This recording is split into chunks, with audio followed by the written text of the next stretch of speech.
Bonsoir les amis. Andéol, ce matin, m'a donné envie de voyager sur notre planète avec sa vidéo des toutounis. Ce soir, c'est un conte d'Océanie que je vais vous raconter. Regardez sur la carte. Nous allons partir du Canada pour aller traverser l'océan Indien jusqu'en Océanie. Es-tu prêt? L'histoire s'appelle L'eau de la terre. C'est une histoire à écouter. Il n'y aura pas d'image ce soir. Une grenouille vivait au bord d'un trou rempli d'eau, près d'un ruisseau.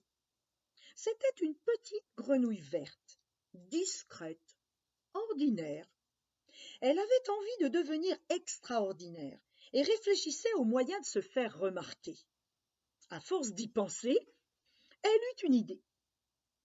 Elle se mit à boire l'eau de son trou. À boire, à boire, à boire. Et elle la but jusqu'à la dernière goutte. Et bien sûr, elle commença à grossir, grossir, grossir, grossir.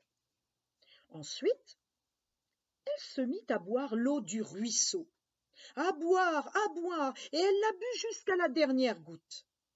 Et elle grossissait de plus en plus. En suivant le lit du ruisseau, elle arriva à la rivière. Et elle se mit à boire l'eau de la rivière, à boire, et elle la but jusqu'à la dernière goutte.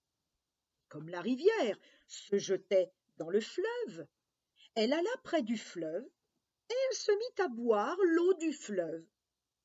À boire, églou, églou, et elle la but jusqu'à la dernière goutte. Et la grenouille gonflait, gonflait, gonflait. Comme le fleuve se jetait dans la mer, la grenouille alla jusqu'au bord de la mer. Et elle se mit à boire l'eau de la mer. À boire, et elle la but jusqu'à la dernière goutte, qui était la dernière goutte d'eau de toute la terre. Son ventre, ses pattes, sa tête étaient gorgés d'eau, et même ses yeux, qui devinrent tout globuleux. La petite grenouille était maintenant extraordinaire, gigantesque. Sa tête touchait le ciel. Mais les plantes avaient soif, les animaux avaient soif, et les hommes aussi avaient terriblement soif. Alors, tous se réunirent pour chercher un moyen de récupérer l'eau de la terre. Il faut qu'elle ouvre sa large bouche, afin que l'eau rejaillisse de la terre. Si on la fait rire, dit quelqu'un, elle ouvrira la bouche et l'eau débordera. C'est une bonne idée, dirent les autres. Ils préparèrent alors une grande fête, et les animaux les plus drôles vinrent du monde entier. Les hommes firent les clowns, racontèrent des histoires drôles. En les regardant, les animaux oublièrent qu'ils avaient soif, les enfants aussi. Mais la grenouille ne riait pas, ne souriait même pas. Elle restait impassible, immobile. Les singes firent des acrobaties, des grimaces, dansèrent, firent les pitres. Mais la grenouille ne bougeait pas, ne riait pas, ne faisait même pas l'esquisse d'un sourire.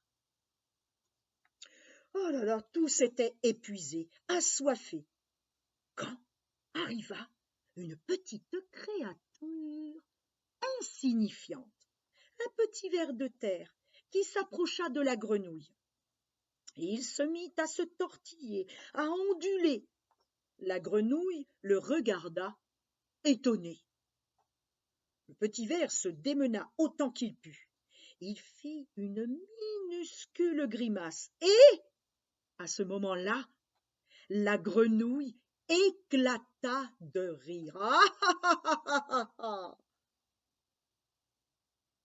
Un rire énorme qui fit trembler tout son corps. Elle ne pouvait plus s'arrêter de rire. Ah ah ah ah ah ah ah ah ah. Et elle riait, et les os à ce moment-là débordèrent de sa bouche grande ouverte.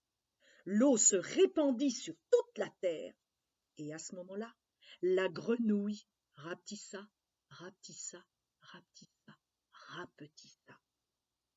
La vie enfin put recommencer, et la grenouille reprit sa taille de grenouille ordinaire. Par contre, elle garda juste ses gros yeux globuleux en souvenir de cette aventure. Je vous la présente, la voici cette petite grenouille. Je vous souhaite une bonne soirée mes amis et à demain.